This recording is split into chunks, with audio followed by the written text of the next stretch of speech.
90 రోజుల కోర్సు పూర్తి చేస్తే చాలు 100% ప్లేస్మెంట్ సపోర్ట్ తో సాఫ్ట్వేర్ జాబ్ మీ సొంతం. వెంటనే కోడ్ జ్ఞాన్ డెస్టినేషన్ ని సంప్రదించండి. గ్రేట్. అసలు రియల్ లైఫ్ లో ఎంత బాగా లీడ్ చేస్తున్నారంటే ఒక సంబంధం పెట్టుకొని ఇప్పుడు ఏం చేస్తున్నాడు బాబు అల్లుడా ఇది మెడిసిన్ చేస్తున్నాడు. మెడిసిన్ చేస్తున్నాడు. మెడిసిన్ యుఎస్ లో ఉన్నాడు. యుఎస్ లో సేమ్ రఘువరన్ గారు లాగే ఉంటాడు కదా. సేమ్ అలాగే ఉంటాడు. హైట్ గానీ హైట్ అంతా అలాగే ఉంటాడు. వాడు పుట్టిన తర్వాత మేనమామ నేనే చేతుల్లో తీసుకొని వాళ్ళ నాన్నకు చూడలేదు. నేను చూసిన తర్వాత వాళ్ళ నాన్నకి ఇచ్చాను. ఓకే. అంత ఇష్టం. ఆయనకు కూడా చాలా ఇష్టం కదా కొడుకు అంటే. మహా ఇష్టం, చాలా ఇష్టం. తను చనిపోవడానికి కారణం కూడా అదే. అవునా? ఎవరైనా ఇప్పుడు ఏమనిపిస్తుంది అంటే, సార్ నా బ్లడ్ నా దగ్గర లేనప్పుడు నేనెందుకు ఉండాలి? నేను పంచిన ఒక బ్లడ్ రిలేషను నా దగ్గర లేదు అని అనుకున్నప్పుడు నేనెందుకు నా కొడుకు నా దగ్గర లేడు అనుకోండి, ఐఎమ్ నథింగ్. నాకు అవసరం లేదు. ఎక్కువ వెళ్ళిపోయారు ఆయన, కొడుకు దూరం అయిపోయాడు అంతే. ఓకే, అర్థమైంది. బట్ మీరు ఆ మాట చెప్పారు కాబట్టి నేను ఒక క్వశ్చన్ అడుగుతాను సార్.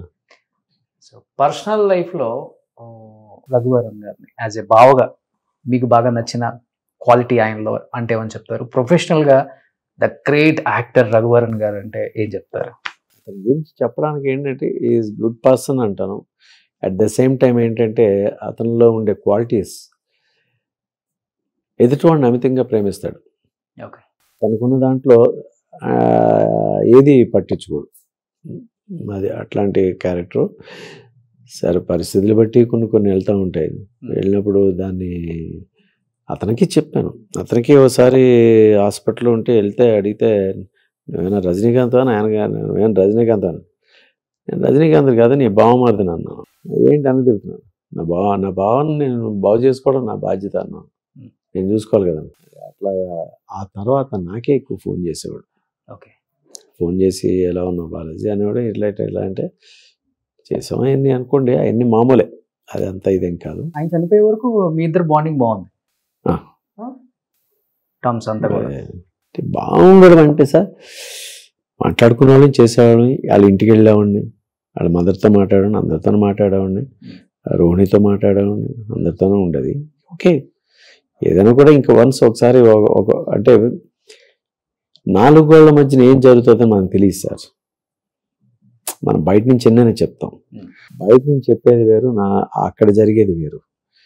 జరిగిన దానికి ఎంతవరకు చేస్తాం? మనం ఎప్పుడో చేతులు గట్టిగా బిగించుకొని ఉండాలంటాం. లాక్కొని పోతా ఉంటే మధ్యలో వేవ్ అనే దాన్ని మనం మార్చలేం కదండి. మైండ్ సెట్ మార్చలేం కదా. అట్లాగా హిందీ తప్పు ఉంది. అట్ ద సేమ్ టైం ఏంటంటే రోహిణిది కూడా కొంచెం అంటే ఇంత స్ట్రాంగ్ పర్సన్గా తను కూడా ఆ ఒక్క విషయంలో కొంచెం ఆలోచించుంటే స్టిల్ ఈజ్ అలైవ్. ఓకే. ఆయన కూడా బతికుండేవాడు ఇప్పటికి. Sure. Okay. Full drug addiction sir ఆయన? నాకు సరిగ్గా తెలియదు. One of the reason over drugs తీసుకోవటం రైట్? అంటే నేను ప్రత్యక్షంగా చూడలేదు కానీ అందరూ చెప్పేవారు. అందరూ చేశారు కానీ నేను ప్రత్యక్షంగా చూడలేదు. నేను ఒకసారి అంటే మామూలుగా కలిసాం చేశాను అంతే. జాలీగా ఉంటారా? జాలీగా ఉంటాడు. అందరికి హెల్పింగ్ నేచరు.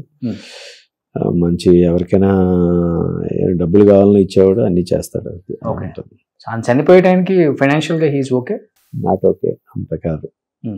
తన్ని అదంతా కరెక్ట్ చేసుకుంది రోహిణి.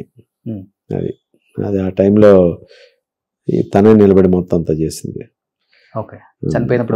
మొత్తం అంటే కలుసుకున్నారు, మాట్లాడుకున్నారు, కొంచెం అటు ఇటు ఉండేది. కాకపోతే ఏంటంటే ఇది జరిగిన తర్వాత లాస్ట్లో అవతల వాళ్ళకి మళ్ళీ తినే మొత్తం అంతా ఇచ్చేసి తినే మళ్ళీ బ్యాక్లాగ్లో వెళ్ళిపోయి తిని మళ్ళీ అక్కడి నుంచి మళ్ళీ స్టార్ట్ చేసుకుంది. కష్టపడ్డది, బాగా కష్టపడ్డది. వదలలేదు చనిపోయే వరకు. అతను వదలలేదులేండి, అంటే ఎంతైనా ఉంటుంది కదా. అదొక బాబు దూరం అయ్యాడని ఒకటి ఆయనకి. అంతే. తప్పేముంది, ఆమె కూడా బాబు చెడిపోతాడే ఉన్న ఒక ఆలోచన ఉండొచ్చు యాజ్ ఎ మదర్ గా ఆ ఏమో, టైంలో. అది మనకి అంటే ఇన్నర్ మనకి తెలియదు కదా, మనకి అంత లేదు. కొన్ని నాట్ల వరకు కొంతవరకే వెళ్తాం, అంతకుమించి మనం వెళ్ళకూడదు. ఓకే.